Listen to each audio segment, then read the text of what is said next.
Oi gente, sejam bem-vindos a mais um vídeo aqui deste canal. E o vídeo de hoje eu vim contar pra vocês quais foram os livros que eu li durante o mês de junho. E assim, só queria dizer que finalmente eu consegui ler mais do que 4 livros, né? Porque todo mês eu tava assim, não, eu li 4, mas mês que vem eu vou ler mais. Aí eu não conseguia, aí eu falava, não, mês que vem. E aí finalmente meu momento de glória chegou, porque eu li 6 livros durante o mês de junho e eu vou contar aqui pra vocês quais foram eles. Lembrando que pra todos os livros que eu vou falar aqui no vídeo, tem um link aqui embaixo no box de descrição, que são os links de compra desses livros no site da Amazon. E aí você pode entrar, comprar, e comprando pelo meu link você ajuda o canal de uma certa forma, porque eu ganho uma comissão sobre o valor, mas você não paga mais nada por isso. Ou então você pode clicar só pra saber a sinopse do livro, ler com mais detalhes sobre ele, se você se interessar por algum desses livros. Eu também faço live lá na roxinha, um dia sim, um dia não, o link tá aparecendo aqui na tela, você pode me acompanhar por lá. E aí você pode usar a live, né, esses momentos que a gente faz de sprint pra poder ler, estudar ou fazer qualquer outra coisa. E é legal que nas pausas a gente conversa bastante. E também tem um grupinho no Telegram, o link tá aqui embaixo pra gente ficar mais próximo, conversar por lá, gente. Você ficar sabendo quanto que vai ter live, pra você ficar por dentro da leitura coletiva, que aliás iremos ler esse mês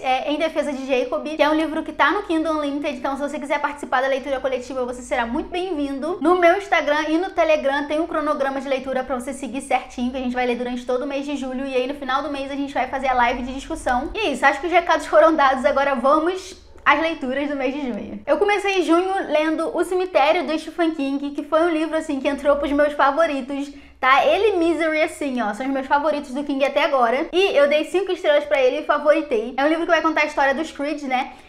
O Louis Creed, a mulher dele e os 2 filhos, que eu esqueci o nome, se mudam pra uma casa nova por conta do trabalho do Louis, né? Porque ele é médico. Só que essa casa nova, ela fica na beira de uma rodovia, assim, ela fica na beirada de uma rodovia. E aí, assim que eles se mudam pra essa casa nova, né? Os vizinhos da frente, que é um senhorzinho e uma senhorinha, eles logo avisam, falam, olha, toma cuidado, porque aqui por ser uma rodovia, passa caminhão, assim, ó, a 1000. Os veículos passam muito rápido aqui, então outros moradores que já moraram aí acabaram sofrendo acidente por conta dos seus pets, assim, né? Porque às vezes eles acabam atravessando a rua, assim, correndo e não vê o caminhão vindo, assim. Então a gente já percebe que essa estrada tem alguma coisa aí, né? E perto da casa do Louis tem um cemitério, que é onde esses pets acabam sendo enterrados, né? Então tem uma trilha ali que faz parte do terreno deles, então eles vão subindo, assim, tem uma vista muito bonita lá de cima, mas infelizmente tem um cemitério, então a mãe já não curte tanto, assim, não quer que os filhos dela vão pra lá, né? E aí a história vai se desenvolvendo, assim, com a adaptação da família Creed nessa casa nova, no trabalho novo. A filha mais velha do casal, ela já tá na escola, então a gente acompanha a adaptação dela na escola também, né? A amizade, o laço que se cria, assim, entre os vizinhos da frente,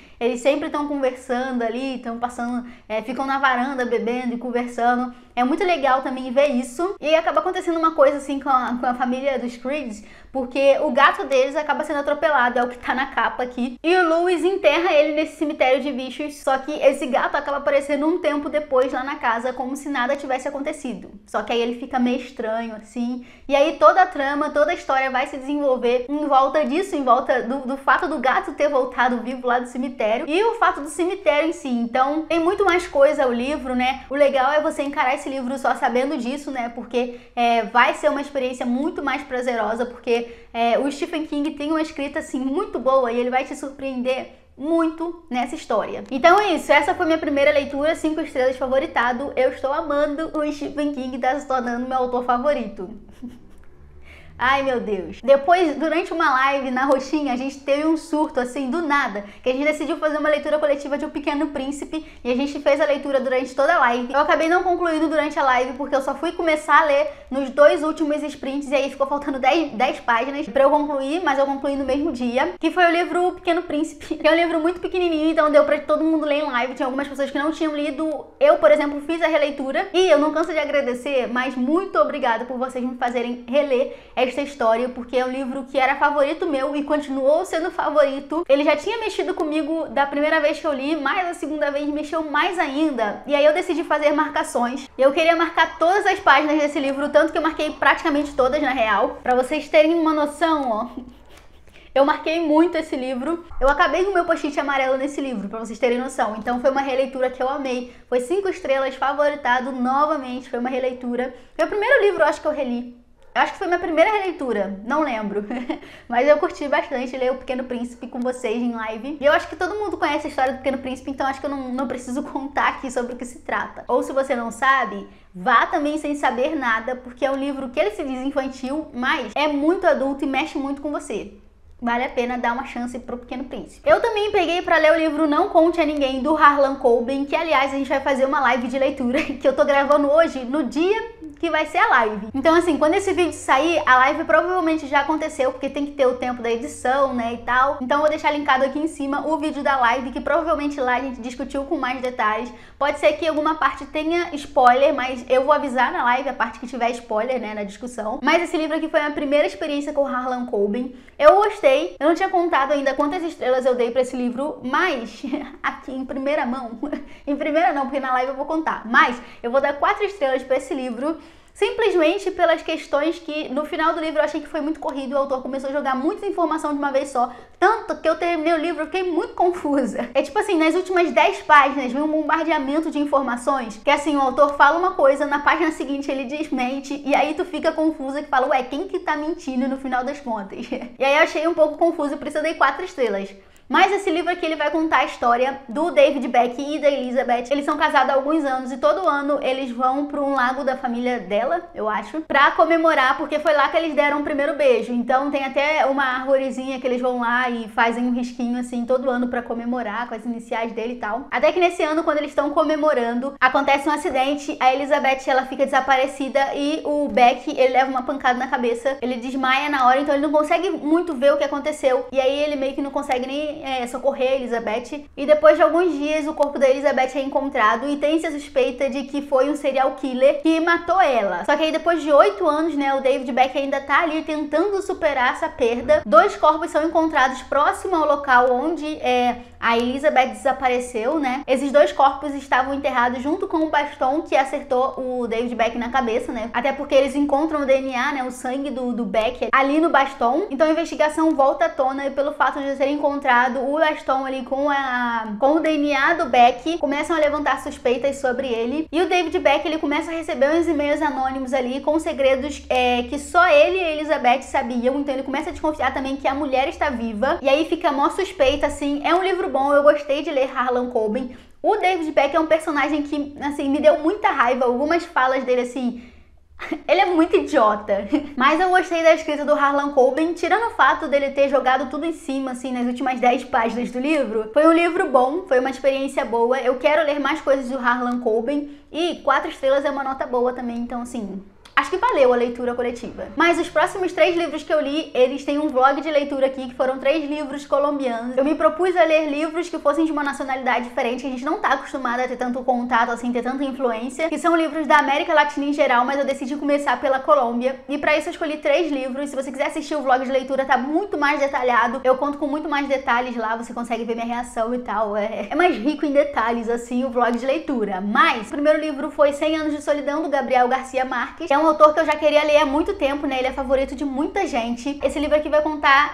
a história de 7 gerações da família Buendia e da fundação da cidade de Macondo. É um livro que vai falar mais sobre o cotidiano, assim, sobre a vida, a evolução da família, a evolução da cidade de Macondo. Como ele conta sobre 7 gerações, a gente vê a evolução e com o passar dos anos a gente vê que sofre influência sobre cidade lá de fora, sobre guerras, sobre a situação política lá de fora, que acabam influenciando em Macondo, e a gente começa a ver a questão política, assim, a questão de guerras também sendo implantadas, né, que era um lugar, Macondo era um lugar que não tinha. Pra vocês terem noção, Macondo não tinha nem cemitério, né, porque as pessoas não morriam em Macondo, era um lugar muito tranquilo pra se viver. Esse livro aqui foi um livro que me ganhou, assim, de cara no começo, mas aí chegou, tipo, 1/3 do livro, ele começou a ficar muito monótono, porque as coisas começavam a se repetir, assim, ficou um livro um pouco parado, assim, pra mim, que eu acho que faltou um pouco de plot twist. Eu esperava que fossem acontecer mais coisas, assim, pra dar uma movimentada, mas, assim, foram coisas, assim, meio rasas pra mim, então não me chamou tanta atenção, assim, e acabou deixando a experiência de leitura muito cansativa, porque eu fiquei com vontade de abandonar o livro. Enfim, vocês podem ver com mais detalhes o quanto que eu gostei do livro ou não no vlog de leitura. Mas foi o livro que eu dei 3 estrelas. Os próximos 2 livros eu li no Kindle, então vou deixar a imagem aqui da capa do livro, que foi Angosta, do Hector Abad. Esse livro me surpreendeu, esse autor me surpreendeu na real, porque eu não conhecia ele, e foi um autor que tem uma escrita muito simples, assim, muito informal, sabe? Que se aproximou muito da escrita brasileira. Então já me ganhou logo de cara. Esse livro vai contar a história de Angosta, que é uma cidade distópica inserida no mundo atual. É uma cidade dividida em castas, então ele vai contar como que é a história das pessoas, né? Dividida entre caliente, templada e fria, que vai ser mais ou menos assim, o frio é onde estão as pessoas mais ricas, né, da cidade. A templada é onde se concentra, assim, os trabalhadores, né, e as pessoas que têm uma renda, assim, média. E o quente é onde estão as pessoas mais pobres. Esse livro em si, ele tem o nome Angosta e tem escrito assim no título, Cidade do Futuro. Mas eu conversei até no vlog sobre isso, que eu acho que esse livro não é a cidade do futuro, é uma cidade atual, porque você pode comparar e enxergar Angosta em qualquer cidade, assim, do Brasil. Além de contar o dia a dia das pessoas que moram em Angosta em si, esse livro também vai focar em dois personagens principais que vão ter sua vida, assim, cruzadas e unidas por um fato, assim, que vai dar um gostinho a mais na história,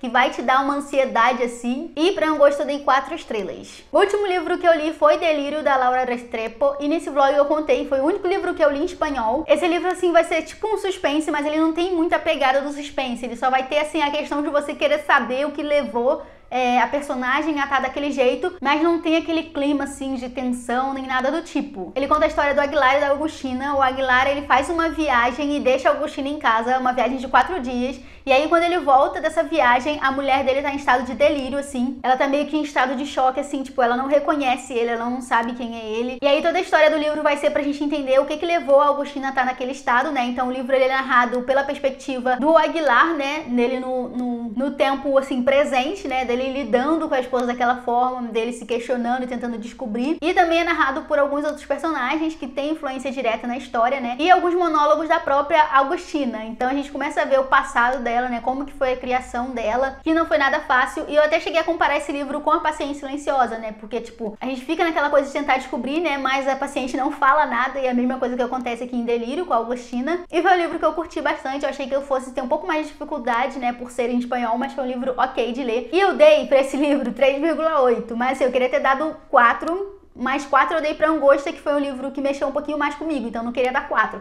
E também não queria dar 3 estrelas e meio, que eu achei que era uma nota muito baixa pra Delírio, que foi um livro bom. Então eu acabei dando 3,8, mas no Scooby tá 3,5, porque assim, não tem como eu colocar 3,8 no Scooby, mas é 3,8. E é isso, essas foram as minhas leituras do mês de junho. Tivemos um saldo positivo, né? 2 livros favoritados, uma releitura. Foi um mês muito bom de leituras. Eu espero em julho estar lendo tantos livros quanto eu li em junho, talvez até mais. A minha diária, assim, tá uma loucura. Mas eu quero aproveitar enquanto minhas aulas da faculdade não voltam. Então, eu vou correr, assim, me acompanha nas lives, porque por lá você vê quais livros que eu tô lendo, assim. Então é isso, gente. Já tá até escuro. Eu acho que a luz, assim, desse vídeo ficou uma coisa muito louca. Mas, muito obrigada por você que assistiu o vídeo até o final e até o próximo vídeo. Tchau!